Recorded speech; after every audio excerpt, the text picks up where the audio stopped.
Halo kawan, inilah pupuk TSP apabila dicampur dengan abu bakaran kayu. Abu bakaran kayu ini kita masukkan perbandingan 1 kilo TSP, ya setengah kilo abu bakaran kayu, lalu kita tuangkan air 1 gayung. Kita aduk sebentar. Beginilah reaksinya kawan. Ini pupuk TSP nya akan hancur lebih kurang sekitar 1 jam. Ini tidak panas kawan. Ini tidak panas. Ini seperti ini baru sebentar kawan ya. Ini sudah hampir seperti bubur kawan. Tidak panas kawan.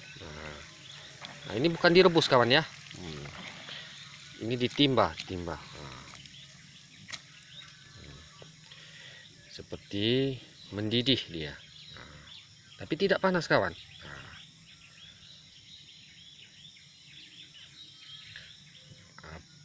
Yang jelas abu bakaran kayu dengan pupuk TSP.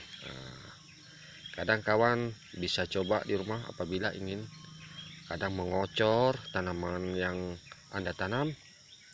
Silahkan dicoba kawan ya. Semoga bermanfaat informasi ini. Saya akhiri. Assalamualaikum warahmatullahi wabarakatuh. Sampai jumpa.